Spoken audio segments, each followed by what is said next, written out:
This video is sponsored by Squarespace.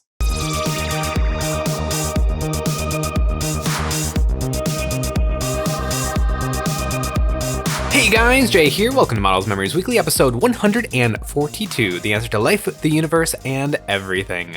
Models Memories is a show about nothing and is filmed in front of a live studio audience. This is a show where we're talking about painting, modeling, and wargaming experiences from the week. Now you might be thinking to yourself, Jay, you put out 3 YouTube videos a week. How?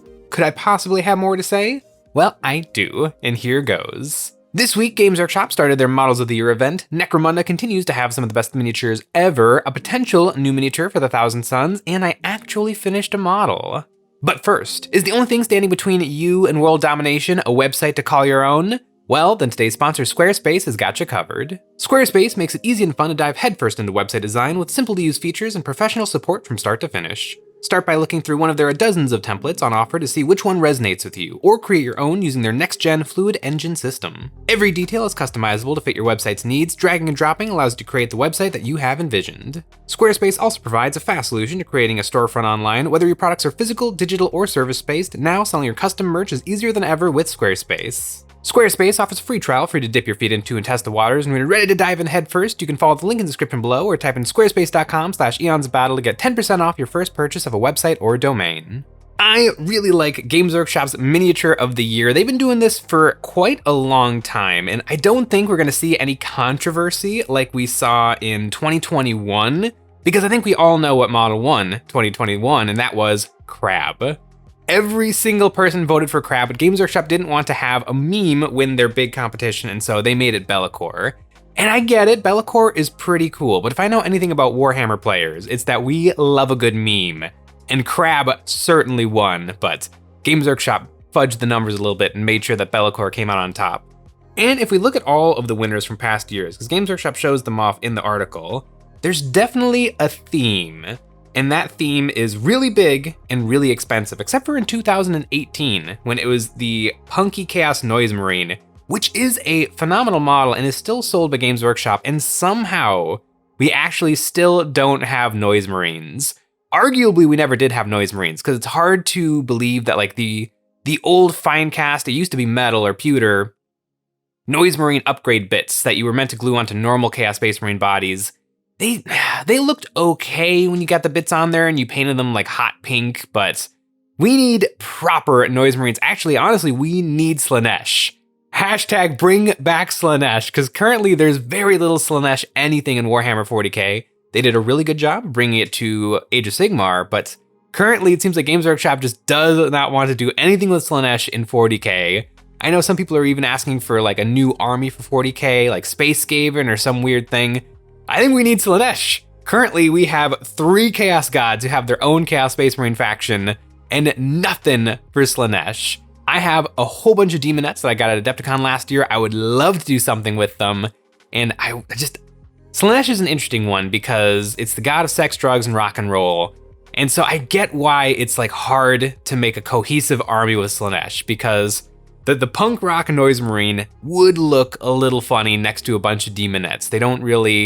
There's not one overarching theme with Slaanesh that fits perfectly, and really all of the Chaos Gods are a little bit weird in this way. Nurgle Pestilence tends to lead to a lot of like mutation and change, but that's Tzeentch's thing. Tzeentch is pretty separate with like books and spells and Egyptian sand, and then Khorne is just like violence demons, but Slaanesh is also pretty pointy and stabby, so I get why it's tricky, and I don't know exactly what I would do, but Games Workshop, please get to work on some Slaanesh stuff, because I do like Slaanesh. Although my first love is Nurgle, I do really, really like Slaanesh.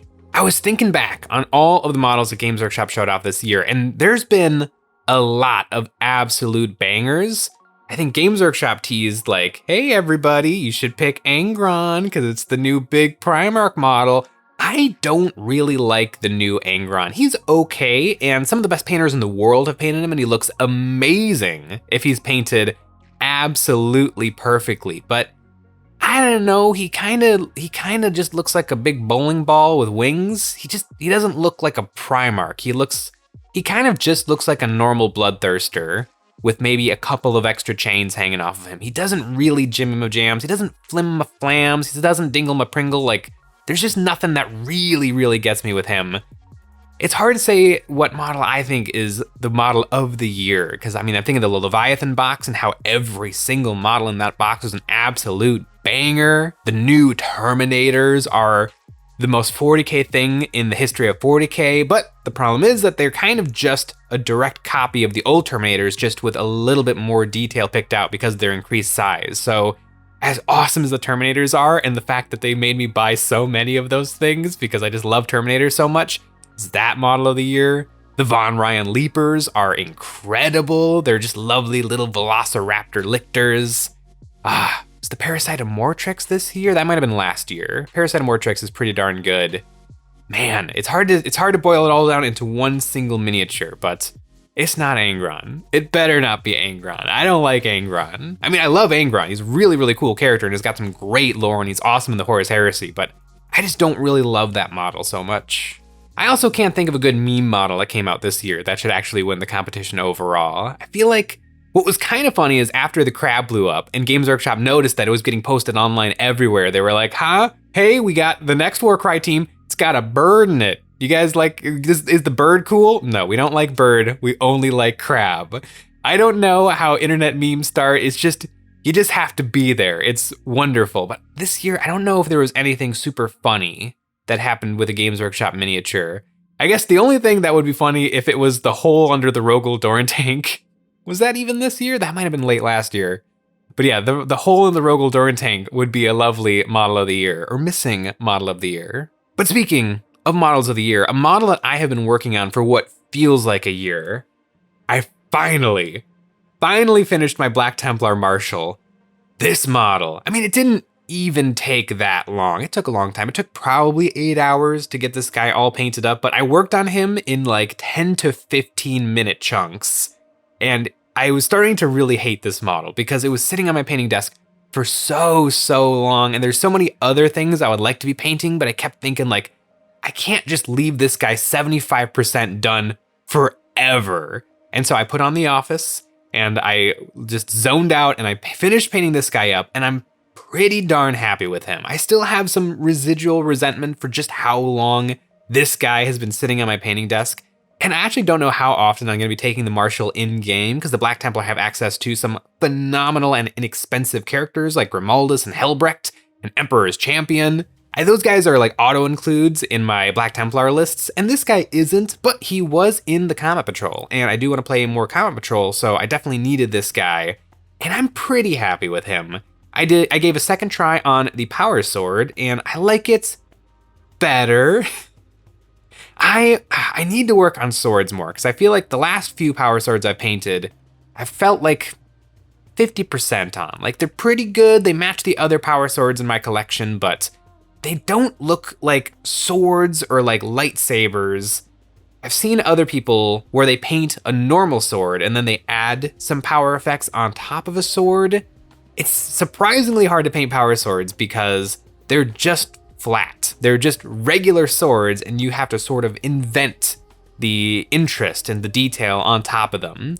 With him, I tried to do big old beams of light on top and then smaller and smaller beams as you move down the sword, and I think it sort of reads. Really, the thing I love about this guy is his bright yellow plasma pistol, and from now on I'm gonna be painting all my plasma pistols bright yellow because I think it looks super cool. It kind of looks like he has a DeWalt hand drill in one hand and a power sword in the other, and then his spooky little skeleton friend just, you know, keeping him company on his back. On my Black Templar, I give them all little skulls everywhere I possibly can that are nailed on. And in my lore, it is actually other people who have been wearing that armor who died in combat. And so they take the skull, they mount it onto the armor, and they never, like every Black Templar who has ever been in my crusade, participates in every single battle, whether living or deceased.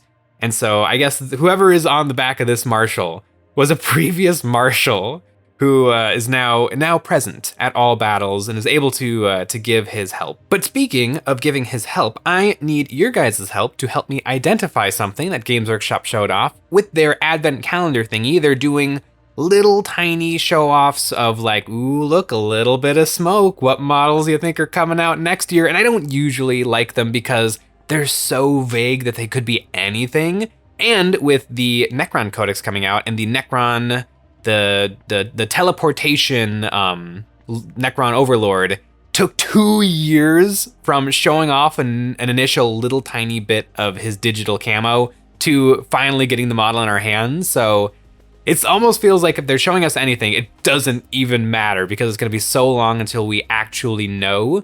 But Games Workshop showed off something that's actually pretty blatant. We see in the lovely Grimdark Advent Calendar wreath a barbed wire, a fence post, and a little post saying Sector 1364565 something something minefield. And who loves minefields, barbed wire, trenches, and skulls? The Death Korps of Krieg. And everybody has been assuming the Death Korps is going to get more stuff in plastic because they were probably the most popular thing when Forge World used to exist. Also RIP Forge World. There's no longer Games Workshop or Forge World. There is only Warhammer. But this is almost certainly a Death Korps of Krieg something. I kind of was hoping Death Korps of Krieg, because a lot of the Death Korps of Krieg is just the normal guard range, but with trench coats. So I don't know if we need all of it in plastic, but a couple of things I was really hoping for was the Death Korps Riders. We do have the Atlan Rough Riders, which are pretty darn cool and specific looking. I think the weird mutant hairless horses of the Death Korps of Krieg would be super cool, and if they gave them better toughness and better attack characteristics, I think they could actually fulfill a different role in the army than the Atlan Rough Riders. With that said though, those horsies are probably not going to be riding through an active minefield. Also, this is quite a bit of decoration for bases, so I feel like it's probably not the Death Korps of Krieg grenade unit. I think they sell 5 Kriegers with grenade launchers. I feel like it's probably not that either. It might be a character. The only problem is that there aren't Death Korps of Krieg characters, because Death Korps of Krieg don't have identities. I mean, they have numbers. It'd be Death Korps of Krieger 6942. That's the name of the most important general in the Death Korps of Krieg army. The Death Korps of Krieg aren't a super personal or characterful army. They are just what they are. The super saddest boys with shovels in the trenches who get the job done. And frustratingly good on the tabletop right now, because holy cow, for 65 points, you get probably the best infantry squad in the game. So many special weapons, and the meta pack means that every single turn, you get to roll to see for D3 guardsmen come back from the dead.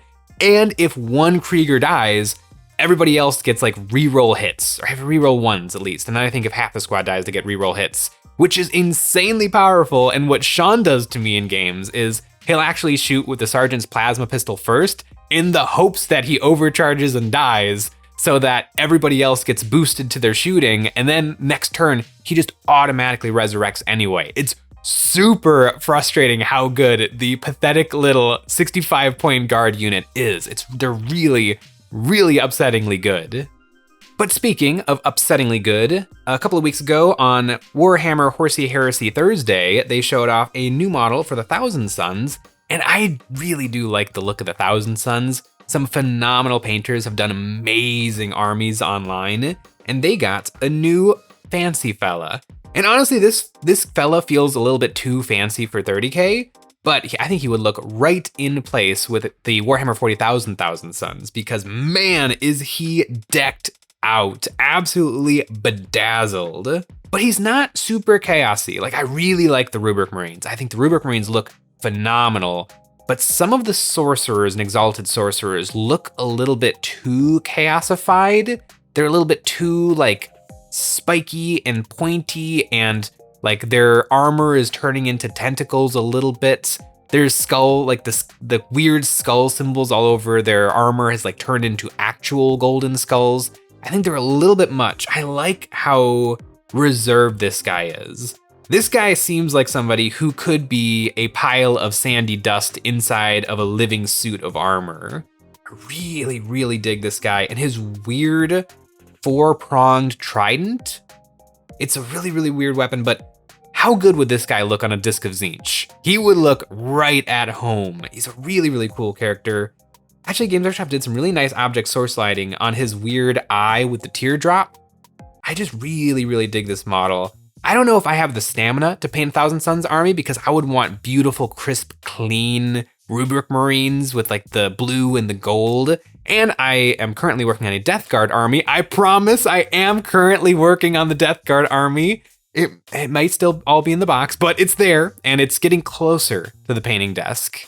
But you know what was on the painting desk all this week was tons and tons of plasma pipes from this month's terrain. This month, we have a totally tubular set of terrain featuring plasma pipes, generators, and roboskeleton workers, all with magnet slots to make putting together a board super easy. And if you always want to be up to date on what's going on with Eons of Battle and be entered into our monthly giveaways, this month we are picking 3 followers to receive this month's terrain. You can follow the link in the description below to sign up to our newsletter. Now that I finally have this guy off of my painting desk, I can finally start to work on other things because I feel like I'm falling behind in my how many models I've painted this year, and so I want to bump my numbers up before New Year's. Thanks for watching.